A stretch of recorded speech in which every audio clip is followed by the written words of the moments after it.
What's up YouTube, Capital G here, letting you guys know what the heck happened at YCS Atlanta, Georgia that took place over the weekend. As unusual as this is, I spent a good portion of my weekend playing in the tournament itself and of course watching a bunch of the live stream coverage so that you didn't have to. So yes, first things first guys, I actually attended YCS Atlanta and I played in the tournament. Just to put it, or just to get it out of the way, my team ultimately ended 4-3. However, my personal record was 6-1. So yes, the fact that I won more duels than my teammates actually didn't matter because it was the first team to 2 victories and then the last one wouldn't actually matter. But I digress. I'll talk about that a little later. In case you guys have been living under a rock, you know that YCS Atlanta was the first team YCS in Yu-Gi-Oh history, and there was no way that I was going to miss this event. I went to YCS Atlanta last year, and now Atlanta is actually 3 hours closer to me,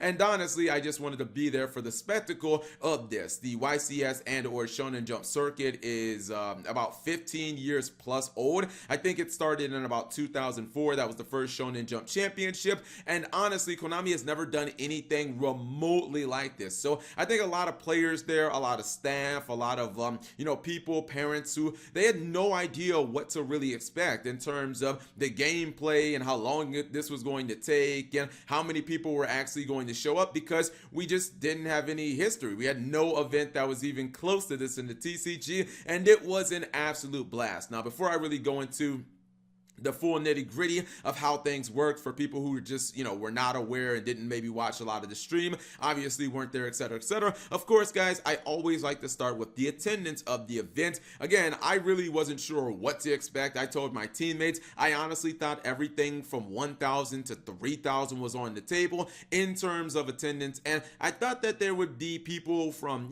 international seas. We'd see people from Europe and Latin America, which did actually happen. Now our final number was we had 556 registered teams. Now that number might sound kind of low.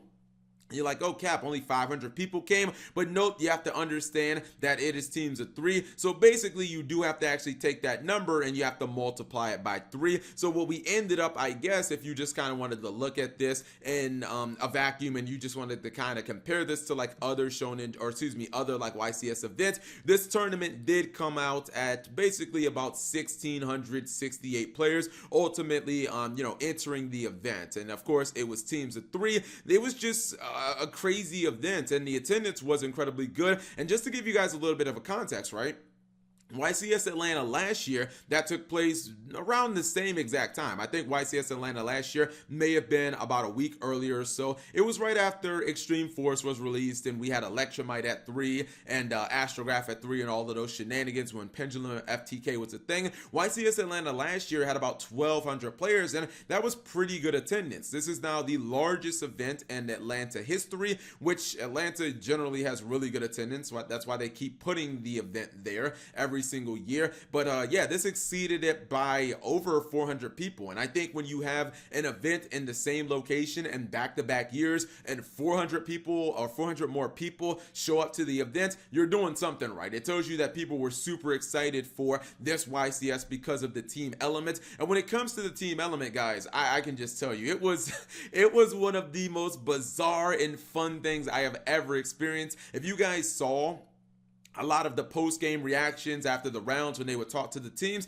especially players who had been playing the game for a while, they pretty much all said the same thing, and it's what I'm going to tell you right now. It was such a crazy feeling to have finished the duel and maybe had won, and then know that like your fate is not completely in your hands. Also, you were allowed to communicate with your opponent, or excuse me, with your teammates. The player who was actually the designated player B was allowed to talk to the other people or the other people on the team, give them an advice, which was actually pretty cool because it added just like another element to the whole team dynamic. And I don't know, Ediception did a whole friendship speech thing where he was like, this is really cool for like making friends. And even if you went to the event and you didn't have a team, Konami was there about a half an hour before the event that would actually create teams. So even people who went there just kind of solo, were just wanted to play at a YCS, even they were able to, make friends and find teammates, etc., etc. And this event was super well run, especially because there was nothing like it that we can honestly compare it to. Now, when it comes to the meta game breakdown, this is something where I don't want to take too much from it, but I do believe that there are a lot of discussion points here. You guys can see you guys can see just straight up the breakdown, but don't worry, I've got a graph that makes it a little easier on the eyes. You can see that Sky Striker, and this is a top 16 breakdown, and of course, obviously, there's 16 times 3 because there are 3 members on the team, so the number is going to be a little higher than just 16 decks here. But you had Sky Striker and Salamangreat basically taking up about the same percentage. Yes, 38 and 30. It's only about 5% between them. Sky Striker had 18 decks in the top 16, while Salamangreat had 16. So you see that those two decks were just a hair above Thunder Dragon. Thunder Dragon was the next most represented deck, coming up with 10 spots. And to me, this entire event kind of just felt like a 3-deck race. It really felt like every single high table that you saw, or anytime there was 2 competitive players playing, they were generally playing one of these 3 decks, like Danger Thunder Dragons, or some type of Thunder Dragon variant, Sky Striker, and Salamangreats. Like, these were the dominant decks at the tournament. And honestly, I think a lot of people, because of YCS Dusseldorf and the results there, I think a lot of people thought that Thunder Dragon stock was really trending down, but that was definitely not true. If anything, I think that Thunder Dragon came away looking incredibly good from this event. I thought it was going to phase its way out of maybe the top 5 or out of like the tier 1, but no, it basically kind of doubled down and said, I am here for a while. Not only were pretty much most of the best American players like Ed Exception and Jesse Cotton, Aaron Furman, who their Team Mermare made it all the way to the finals. Unfortunately, they did not win, and all 3 members were playing Thunder Dragon. So yes, guys, the meme lives of Thunder Dragon always second place. It can never win a YCS, etc., etc. They were all playing the Thunder Dragon deck, and really, the Thunder Dragon deck has evolved even since just a couple of weeks ago, where people started playing like the Guard Dragons and Thunder Dragons. Now the deck has evolved to the point where people are playing the Dark Matter Dragon in it, and they're using that to summon a Morphish Goliath, as the Blue Eyes players do. And it's kind of fortifying their turn 1 boards. It's making it even better, making it even harder for Salamangreat players to break, and even better for the Sky Striker match, because they can never go into their extra deck. Now, we did see some other rogue decks. Yes, I know there's no Guru Control, and some of the other decks like True Draco are just absolutely absent, but we did see some rogue decks in here.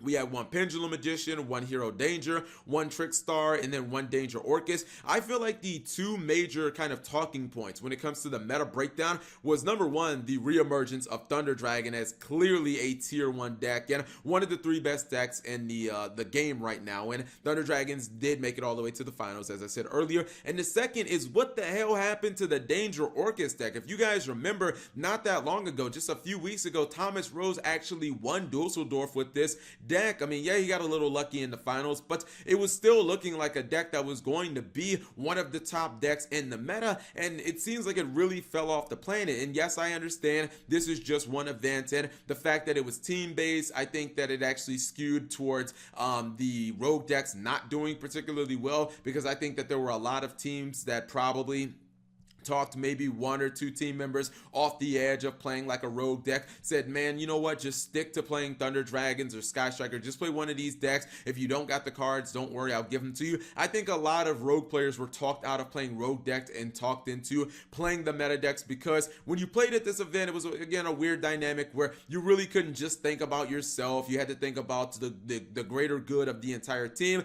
and team members were probably able to talk other team members into playing a deck that may have been inherently a little better and consistent. But the Danger Orcust deck, I walked around, it was not really, it wasn't well represented at the event, and I think it's because maybe the turn 1 is kind of linear. All it really does is Azathoth, and while I think that that can be good against Salamangreats and obviously something like Danger Thunder Dragons, I just think that Sky Striker don't care if you Azathoth them. They can simply Widow Anchor, take one of your monsters and attack, or they can simply afterburner, pop one of your guys, summon the Ray, and then during your turn they can just link, go into Kagari, get the afterburner or whatever card it is back, and then if you kill it, they basically still have Ray, and it's like you're not really in that great of a position. When you look at some of the other results, how things got a little deeper, you see that Trickstar, when it comes to the top 8, was pretty much the only rogue deck to survive, and I'm super interested in actually seeing that Trickstar build and seeing what exactly type of tech he had so that he can contend with these meta decks, because it seems like he definitely didn't get carried. This deck or this team finished extremely high